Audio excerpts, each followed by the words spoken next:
What's up, guys? Boy Benny. A democracy is where you're supposed to have a voice, right? A constitutional republic is where the people are supposed to have free speech and we can say what we want and we can be heard, right? You're allowed to petition your grievances in the government. That's in the First Amendment, actually. And so it's really refreshing to have somebody who talks a little bit like the comment section on this video, right? Like, who talks like me, who talks like you. And that person is Donald Trump. But it's also Vivek Ramaswamy. Donald Trump not doing the GOP debates. Donald Trump, of course, a legend and a classic, but Vivek Ramaswamy doing the GOP debates, and he did a debate last week where he invited us to sort of come and spend the debate day with him, and we just couldn't help ourselves. We were able to like talk through like what his opening statement's going to be and like where the energy of the internet is. I'm like, yo, you got to go after Kristen Welker. You got to attack the moderator because they're the ones who the audience sees as the enemy because they've lied to us about Russia collusion, COVID, they've lied to us about Hunter Biden's laptop, and so on. And so that's exactly what happened. And the rest is history. It's really fun. If you want to see the documentary on that, please feel free to click right there. But that's not what this is about. This is now a man unleashed because Vivek Ramaswamy is keeping that line of questioning up, going on Chris Cuomo's show on NewsNation, right, where Chris Cuomo doesn't wear a tie and rolls up his sleeves and like does this full like tough guy routine. Chris Cuomo, of course, fired from CNN because he's a complete degenerate and also a total like disgraced hack who protected his scumbag brother who was kicked out of the governor's office in New York. The entire Cuomo family, an utter disgrace. I'm not saying that the people who replaced him are any better, but man, Vivek brought the fire again. Watch this. Chris, give me a freaking break. You turn on social media, you understand. People should watch that debate. I went to New Hampshire. People were laughing at the idea of the mainstream media's coverage of the New York Times columnists and people like you who belong there with one narrative because you have some identity politic vision of what you think a leader of this country should look like. Nikki Haley when in fact is the my grassroots Trojan of this horse? country understand. Well, the fact of the matter is you guys have made a career out of deciding that the America First agenda is not the future of this country. Kick that out of the Republican Party. Put a genteel version that you can control as your little puppet so American politics looks the way you want it to. And yes, many people, you know what? We don't need a Republican Party leader who itself is a wholly owned subsidiary of Boeing, which itself is a wholly owned subsidiary of the Democratic Party, masquerading as a Republican. And then it got personal, baby. Vivek calling out Chris Cuomo protecting his brother, which he did do, of course. He worked with his brother. They want you to forget these things. He worked with his brother on his brother's press team. While he was an anchor at CNN, he was doing press releases for his brother. He was on the comms team for his brother. Vivek calling him out to his face. The meltdown is gorgeous here. That's salt. Let me taste it. Go.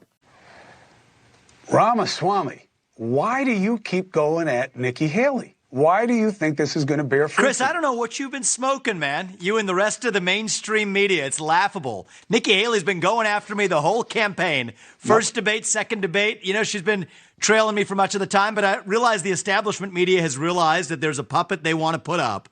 I'm not playing that game. The grassroots of this country know they want a leader who isn't going to send us, our sons and daughters, to go die in foreign wars that racked up $7 trillion in debt. Dick Cheney 2.0 is taking over the GOP.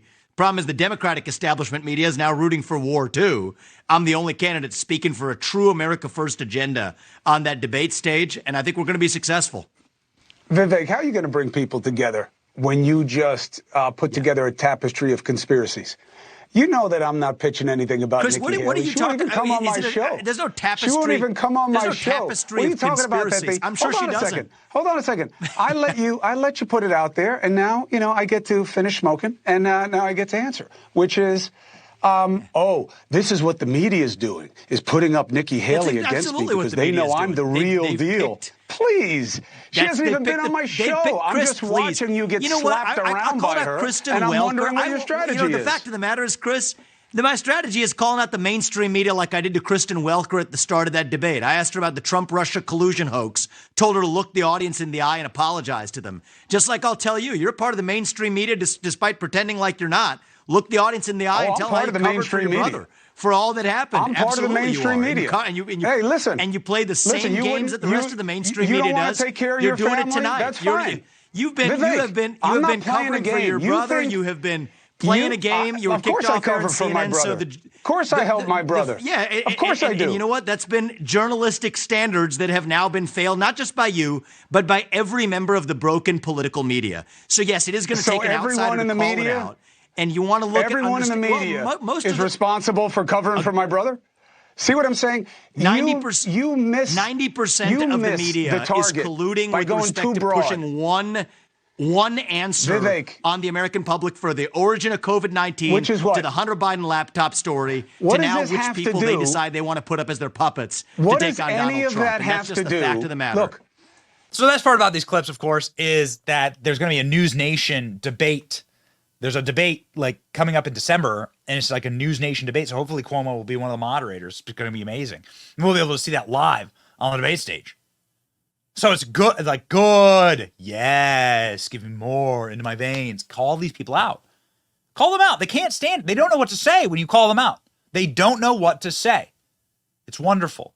It's happened also a couple of times on Chris Cuomo's previous network, CNN, where Vivek was able to call out CNN for the Russia collusion hoax, obviously, and to call them out for like just reporting hoaxes in general.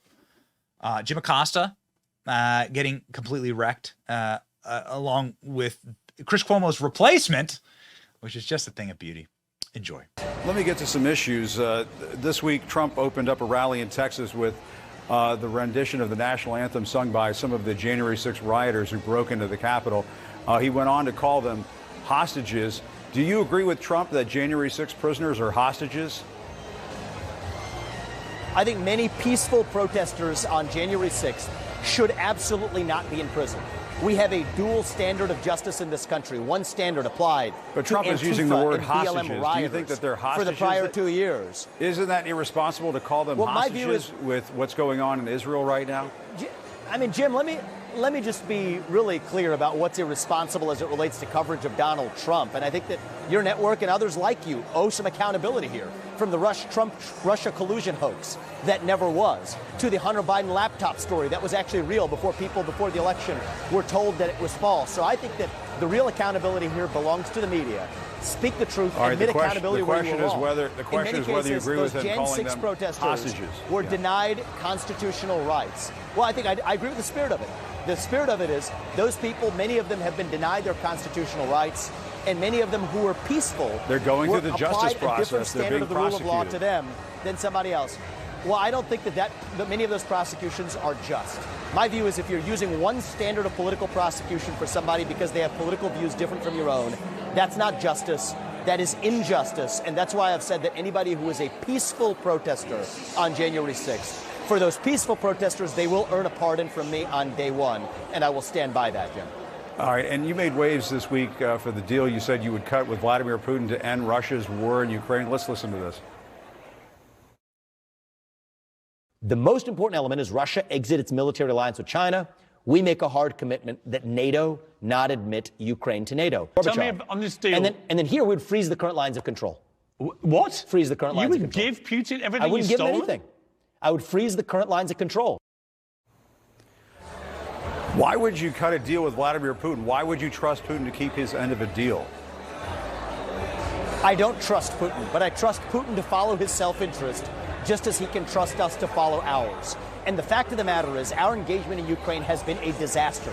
Everybody in Ukraine would still tell you it's now stalled to a standstill. Tens, if not hundreds of thousands of deaths on both sides. Now the U.S. entering greater risk with Russia. The first time we've never had a nuclear non-proliferation agreement in place with Russia. But and secretly, Why many would U.S. he keep up officials his are end of the beginning deal? to admit that there has to be a deal. Doesn't that show some naivete on your part? We're going to have, to the contrary, the naivete is the pointless wars that we've spent in Iraq and Afghanistan. This is Iraq 2.0 unfolding again. Jim, if the people who are advocating for this war a year and a half ago are already meekly beginning to admit, even those you'll have on this network, beginning to admit that it was a failure, it has not met expectations, thousands and thousands of lives lost, greater risk, hundreds of billions of dollars later. This is a pointless war. So cut the losses now. I think the Ukrainians have surprised a lot of people by taking it to the Russians. Why would you halt that progress? The fact of the matter is the eastern parts of Ukraine that are occupied. Well, the progress has already halted. The fact of the matter is, and you know, you can even Read what the Ukrainian general just said this week. He first admitted that it's reached a standstill. So let's be sensible, do a reasonable deal that allows Ukraine to come out with its sovereignty intact, but pull apart the Russia-China military alliance. That's what nobody's talking about. We are driving Russia further into China's hands. We need to be focused on pulling them apart and make a commitment that NATO will not admit Ukraine to NATO. That is a sensible deal. You mark my words, this is where this is going to go eventually. We might as well go there now before more lives and more dollars are wasted. Well, that to a lot of people sounds like a win for Putin.